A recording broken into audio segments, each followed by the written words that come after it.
Welcome to your PWC Connections, a monthly look at what's happening at PWC and around our community. I'm your host, Courtney Lucas. This month's edition is packed with interesting and informative stories and helpful tips. So sit back, relax, and enjoy the show.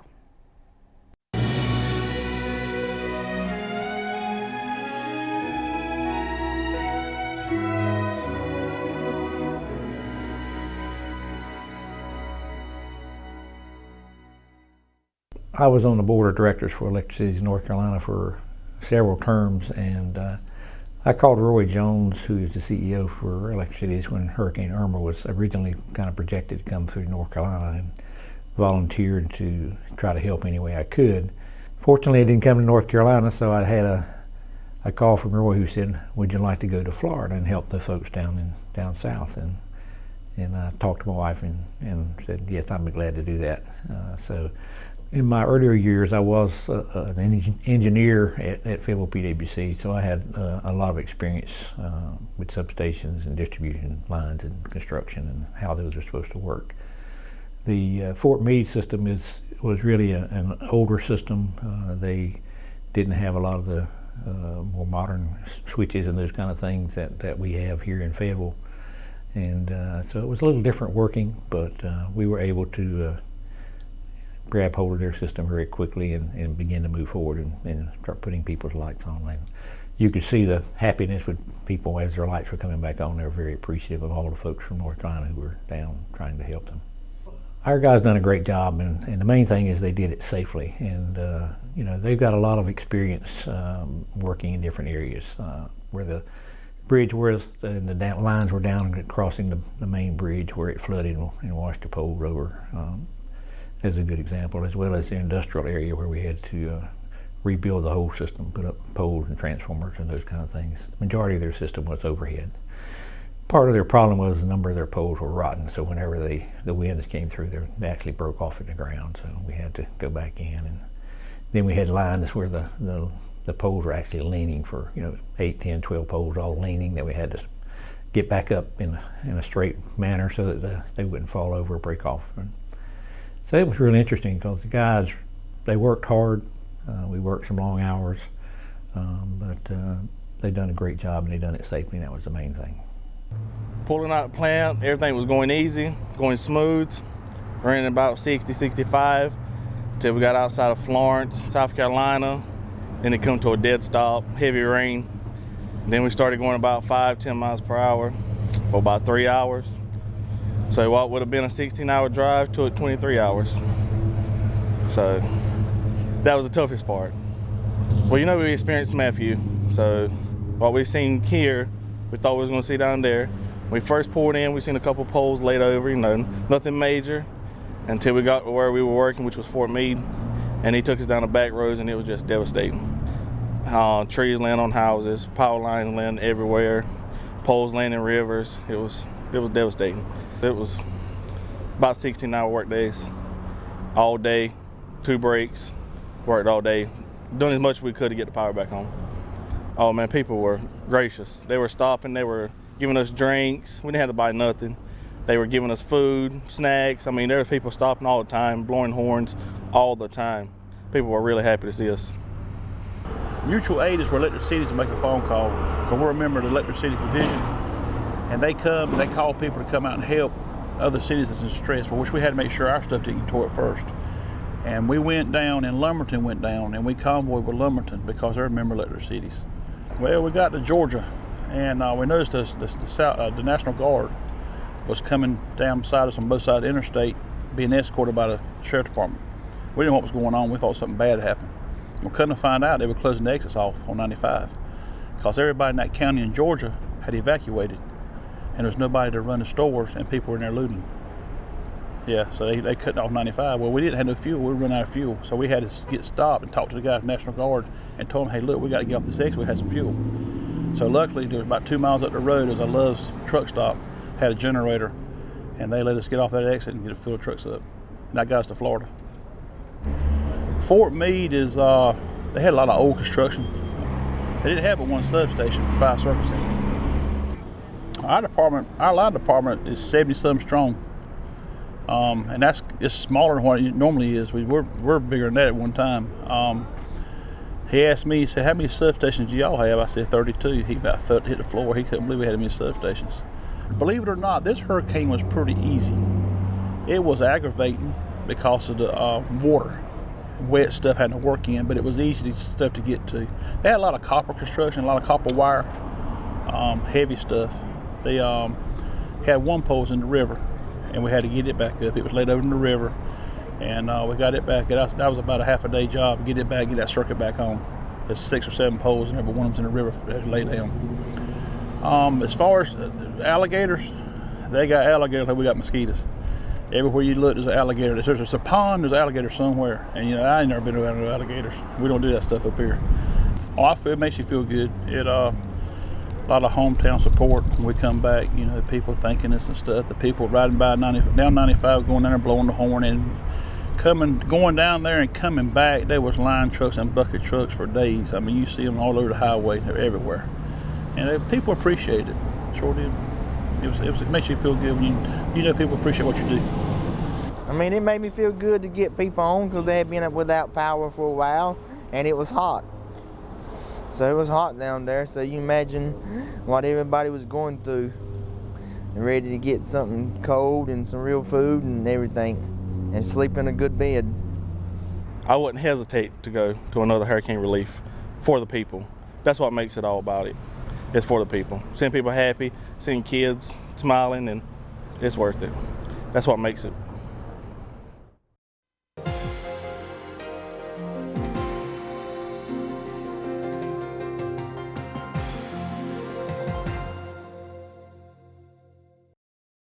To save power at home, we ensure to cut all the lights off every time we leave. We save water by washing big loads of clothes in cold water and drying them all at one time. I conserve energy at home by turning lights off when I'm not in the room, adjusting my thermostat, use LED light bulbs wherever I can, adjust the temperature of my water heater, and I go to PWC's website to check out useful tips, and I apply them. We will lower our heat or AC when we're not at home during the day to try to conserve energy. And also, anytime I have a bulb blowout, I will replace it, light bulb, I will replace it with an LED bulb. That way I don't have to spend a large amount of money to replace all the bulbs at one time and can spend it here and there whenever a bulb blows out. I also like to conserve energy by washing clothes in cold water only. I make sure that all of my water faucets are turned off. I make sure that I turn all the lights off in rooms that we're not utilizing. And when I'm brushing my teeth, I make sure that I turn the water faucets off. And in my bathroom, I make sure that I put all the waste in the waste basket and not in the toilet. I conserve by only flushing the toilet once. The way I conserve at home is I've changed the majority of my lights indoors to LEDs. I've also got an outdoor sensor light, motion sensor, so I don't have to keep my porch light on all night, only when somebody comes to the door. When I use the dishwasher, I make sure that it's a full load, turn off all lights when they're not in use. I close doors of rooms that I don't use, keep the shades down during the hot summer months. We have replaced some appliances in our home, so we've used the Energy Star ratings whenever we're looking for appliances. We replaced our refrigerator and our air conditioning unit. When customers call in asking how to conserve energy, we recommend turning your cooling to the 78 and your heating on 68, and also using your ceiling fans to circulate that heating and cooling. Also changing out your air filters every 30 days helps with the energy, and that's what I do at home. So one of the things that we like to do in my home to save energy is to switch all of our light bulbs to LEDs. And to save on the water side of the house, sometimes we will either turn off or turn down our water heater, and we found that that saves us a lot of money on our bill each month.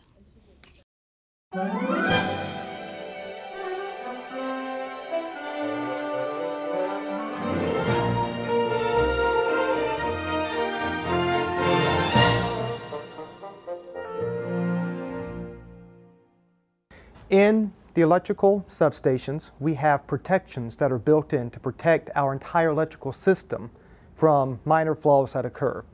For example, if a squirrel climbs up one of our poles and into a transformer, that squirrel will cause a short. That is what causes powers to go out.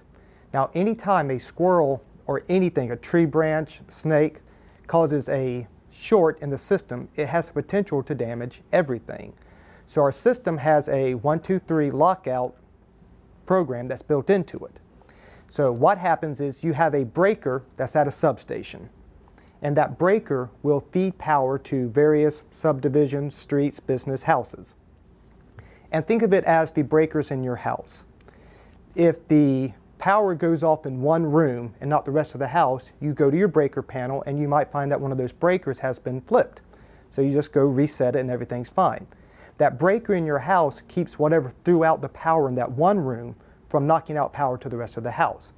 This substation's the same way. So I'll use my arms for an example. So let's say here's the transformer in a substation, and over here is your house. In between is your breaker. So if something happens way down here close to your house that knocks out power, that breaker senses it and it's going to open. And what that prevents is whatever caused this power outage from going all the way back to power line and knocking out the entire substation. It's protecting the system. So that breaker that's in the middle sees that fault and opens up. Now, 9 times out of 10, that squirrel that bit into that power line is going to get knocked out of the way. So in that instance, whenever the breaker opens up, it is immediately going to close back. Like I said, 9 times out of 10, the fault is gone. The squirrel's gone, the tree limb has been blown off, everything's fine, and power flows. Now, that one house might be without power, or a couple of houses, because the little transformer has blown up, but everybody else who's on that breaker saw a momentary blink of their power, and then power is restored. Now, sometimes you might see your power go out, come back in, and it goes out again. So let's say in this case, instead of a squirrel, let's say it's a big tree branch. So you have 2 power lines that are running, and a tree branch falls on top of them and lays on top. It's not going to get blown off right away. So in this case, the tree branch falls, the breaker sees it, and it opens up. It tries to close back immediately, and that branch is still there. It's going to open up again. In this case, we have a time setting, typically 5 seconds, I think is what the first setting is. So after 5 settings, it's going to automatically try to close again. Now in this case, the branch is still there. It's going to open up a second time. Counts down 15 seconds. Tries closing back. The branch is still there. It opens up again. Counts down to 25 seconds and it closes. And if the branch is still there, it's going to open up and stay open. Now in this case, everybody who is on that circuit is now without power. And all of them saw their power blink 3 times. When those situations happen, that's when our substation crews have to go out to the substations, and while they're headed there, our line crews will actually ride out the line and look for what caused that outage. And they have to remove the branch from it or whatever caused it. The blinks are supposed to happen. That is a built-in protection for the system. You will hear something when a squirrel or tree branch interferes with the electrical system. Obviously, the closer you are, the louder it's going to be. So what you typically experience is you see the flash, your power blinks off and blinks on because light is faster than sound, and then a second later you're going to hear a boom. And the sound is determined by what size transformer, what size of fuse burned up to protect the system. So you will hear something. It may sound like a cannon going off, but it's nothing to be afraid of. It's simply the fuse doing what it's supposed to protect the system. And that is how it works.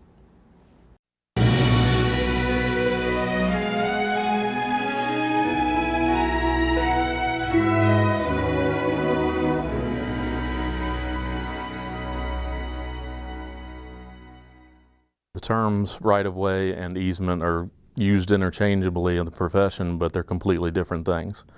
An easement is a property right. It's not an ownership.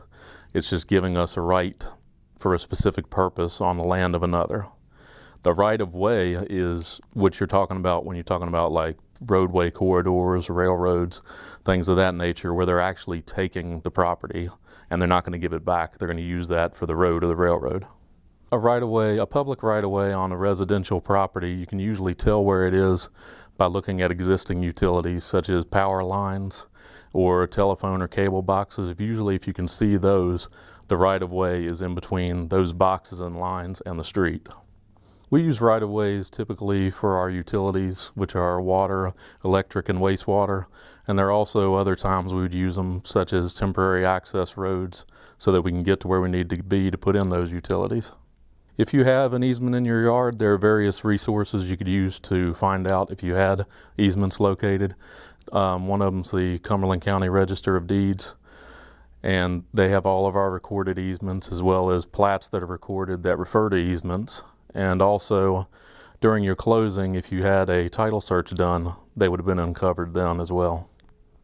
When we're looking to get an easement, we will do our research, including a title search, and get the owners of record and find out everything we can about the property. And then one of the agents will get that information and make contact with the property owner and kind of explain the reason we need the easement and show them on the ground the size of the easement and what all it's going to require from them. And it's at that point that negotiations usually start. We usually send out letters on a mailing list to everybody, and depending on the size of the project, if it's a smaller project, sometimes we reach out by telephone as well. And there are also times when, if it's like I said, smaller projects, we can make site visits if we haven't heard from the property owners. It's important to keep the right-of-way and the easement areas clear because our guys need to be able to get in there and repair and maintain those utilities as necessary. And if they're obstructed, it could cause a lot of extra time, and it takes them longer to get through. Not only that, but whatever's in the way could get damaged. I personally haven't seen anything get damaged, but as far as items within the right-of-way that I've seen sheds, garages, swing sets, those types of things. All of those are things that you don't want to have in your right-of-way. Pretty much any permanent structures is not something you want to be there. Before putting in a swimming pool or any really expensive landscaping, you want to take the time to do the research on your property and find out if you have easements, and if so, where they're located. And our right-of-way department does a really good job of providing that information. All they have to do is call us and we can let them know if they have easements and where they're located, and if necessary, we can send surveyors out to actually put it on the ground so they can physically see where it is. When you're dealing with landscaping, if it's prior to negotiation and there's landscaping or shrubs or trees within the easement area we want to acquire, we would factor that into the compensation to the owner if they have to be removed as part of our easement area. Now, after negotiation and the easements being put in, owners are allowed to put in, at their discretion, they can put in small shrubs, flowers that are small, but if we have to come in and repair those lines and we damage or remove any of those, they have to be replaced at the owner's expense. Should you have any questions about PWC and our right-of-ways, please feel free to call us at 910-223-4115. The average leaky toilet can waste about 200 gallons of water a day. That's over 6,000 gallons a month, and it's costing you money. We'll tell you how to detect and prevent leaky toilets next in Conservation Corner.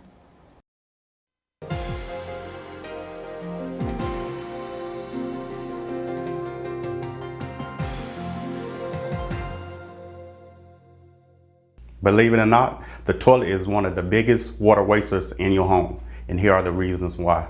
It's the 3 F's. Your flapper, your float, or your fill valve. A flapper is the barrier between the bowl and the tank that keeps the water in your tank. Sometimes the flapper goes bad by age, and sometimes on the bottom of it, it gets calcium buildup or other mineral buildup on it, and it stops the flapper from seating properly. The second one is your float.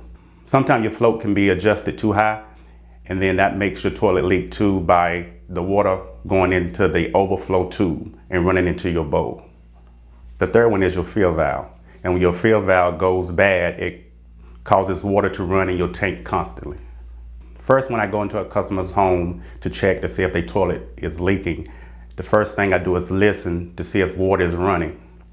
But sometimes you can't hear the leak. If you can look in your bowl and you see water coming in your bowl, that's a sign of a toilet leak. Or if you can hear water running, that's another sound of a toilet leak. So then what I would proceed to do is look into the back of the toilet, the tank. The first part I would check is the flapper to make sure the flapper is seating well. And how you do that is you match down on the flapper, and if the water in the bowl stop or the sound of water coming into the tank stop, that means it's the flapper. Now if you see water going over the overflow tube, then it's your float. Your float is adjusted too high. If you see water just coming out everywhere in your tank from your fill valve, that means you have a bad fill valve. You need to replace your fill valve. Now, if you're comfortable at home and dissecting the reason why your toilet is leaking, you can use one of these. This is a dye tablet you put in the back of the tank. Then you wait 10 to 15 minutes and see if it comes in the bowl. And if it comes in the bowl, that means your flapper, you need to replace your flapper.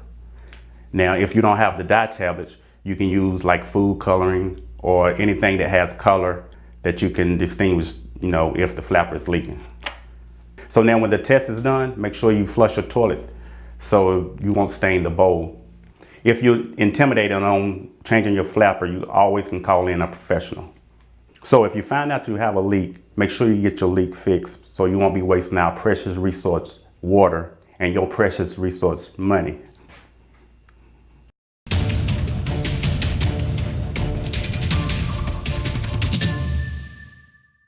Hello, my name is Lamont Henson, Communications and Community Relations Associate at PWC, and welcome to The Facts, also known as Funneling All Questions. In this segment, we will attempt to enlighten our customers as well as address some best practices for your electric, water, and/or wastewater treatment services. Today's question that we'll be funneling: is there an issue flushing baby wipes or flushable wipes down the drain? Now, this question was posed by me. I'm relatively new to the utilities industry as a communicator, but I've been a customer since adulthood. So since joining PWC, that's forced me to examine my own best practices. So here we go. So let's get a little close and personal. We're all human, and quite frankly, nature calls. And sometimes after conducting business in the bathroom, you want that little extra feeling of cleanliness. So me personally, sometimes I would use a baby wipe in addition to toilet paper and would dispose of them the same way by simply flushing it. But am I doing the right thing? Joining me to answer that question is Kelly Scholars, a PWC Water Resources Equipment Operator. Kelly, am I doing the right thing by simply flushing a baby wipe or even a flushable wipe down the toilet? Quite frankly, in my experiences of being in PWC on water resource construction and especially on the sewer department, we have encountered many different stoppages throughout my career here at PWC. And I know they say that a lot of wipes nowadays are very much flushable and they are septic safe, but myself, I highly recommend to not to flush wipes, because what eventually happens is once wipes go down in the sewer lines, they'll wound up either getting caught on either a small offset joint, or it may get caught around a root, or just in general, it may not make it all the way out of the lateral into the sewer main, and it eventually builds up. And once it builds up enough to where it gets really, really heavy to where the liquids will not be able to push the solids out to the sewer main, it actually causes a stoppage, which causes a lot of problems. So for to answer your question, whether they say it's septic safe or not, I highly recommend do not flush on wipes. Just once you take a wipe and you use it, dispose of it in the trash can and set it out so your local sanitary waste department can pick it up and take it to the landfill. So what about grease in the kitchen? What would you recommend for disposal of that? Whatever you do not flush grease down the drain, okay? What happens is when you pour grease down the drain, the grease is hot, okay? It doesn't always make it all the way out to the sewer main, all right? What happens is once grease starts to cool off and it gets cold, it starts to gel up, okay? And it starts to become solid. And over time, by repeatedly putting grease down the drain and by it gelling up, it eventually becomes a hard substance, and that also causes a blockage. Now what we highly recommend is, once you are done with your grease, take it and put it in something that could be thrown away in the trash. And if you ask our local PWC office, we do have little small plastic containers that once you are done with your grease, you can let it cool off, pour it into the plastic container, cover it, and then just throw it in the trash and let the waste management pick it up and take it to the landfill. Proper disposal methods can help protect our environment, our source of drinking water, as well as our own personal property. Now, as Kelly spoke about, you can dispose of your grease in these plastic containers, also known as fat trappers. They can be picked up here at the PWC Customer Service Center located at 955 Old Wilmington Road. You want to use best practices, and you want to always know and be informed. This segment has been The Facts.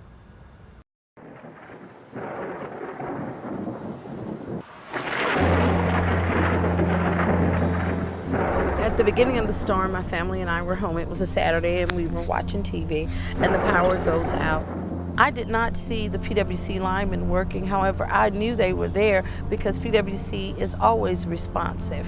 Some people were without power for days. I was without power for only 6 hours and I'm grateful for that. Christmas morning at about 3:00 a.m., I heard a crash out front of the house. Looked out the window and there was a car had gone right through the power pole. PWC was already there. They had 3 trucks putting a new pole in and fixing all the wires and everything. And by 7 o'clock they were gone. It was kind of amazing. I'm sure that they would much rather have been at home on Christmas morning than in front of my house. So I really appreciate their dedication. Here at PWC Line Department, we operate 33 substations and over 1,300 miles of power lines. I'm one of the linemen responsible for making sure that the system works like it should, and the people here really appreciate the hard work that we do to keep their lights on. When the power goes out, we hit the ground running. We work really hard to get power back on as fast and safely as possible. Here at PWC, we have 2 water treatment facilities, and we can handle more than 58 million gallons of water a day, and actually more than 10 billion gallons of water a year. We take a lot of pride in providing clean, safe water to our customers. PWC is part of a community of over 2,000 public power providers in the United States. What does that mean for you, our customers? That means reliable service at fair rates, and we never sacrifice safety. But more importantly, we're local. That means our employees, our management team, and our commissioners are all part of this community. And we're proud to provide electric, water, and wastewater service to our over 113,000 customers in the Fayetteville-Cumberland County area. We've got over 80 public power communities. Fayetteville is the largest public power community in North Carolina. They're one of the best operated systems in North Carolina. And as we think about, Fayetteville and some of the things that it does locally for its citizens and businesses, they're there day in and day out. They're providing low-cost, reliable power so that they're able to attract new jobs into the community. They're able to help businesses that have already decided to locate in Fayetteville to expand their businesses. We rely on PWC as a partner because we're taking care of patients, and they have always prioritized us and helped us to make sure that we keep power and water so that we can provide the health care and take care of the patients in our community. PWC came in and helped Cape Fear Valley to do an energy audit so that we could put solutions in place that would save us energy and eventually save us money so that we could put that money back into healthcare. I've been a customer of PWC for 48 years now, and I think PWC is an absolute crown jewel in our community. I consider PWC to be business friendly because when you need something done, and in this case like the Villaggio complex that we were building, we had certain specific needs for the Villaggio. And PWC said, yes, this is the way we can do water, yes, this is the way we can do electric, and all these things to us, to me as a business owner, was so critical. Our focus at PWC is to provide quality utility service for our customers. And what does that mean? That means to provide our service at the lowest rates we can, but never sacrifice reliability, safety, and customer service. I've been here at PWC for almost 6 years, and I love the connections that I've made with our customers. Just knowing that someone take that extra time out to explain to them their bill or just to have a conversation, it makes them feel good, and at the end of the conversation, they thank us for actually taking that extra time or making that extra step to make them feel comfortable about their bill. When we think of Fayetteville, when we think of Fort Bragg, we know there are businesses that support our military in a very good way, in a very meaningful way, and PWC is one of those. They are responsible community citizens. They understand the concept of volunteering. They understand, most of all, what it means to give back to the community. We need more PWCs in this community. PWC's employees, customers, and community leaders all agree that we are part of the fabric of the Fayetteville community. We are your hometown utility, and that's not just a logo. That's how we do business and serve you. So on behalf of PWC's 600 employees and our commissioners, we say thank you for allowing us to serve you every single day.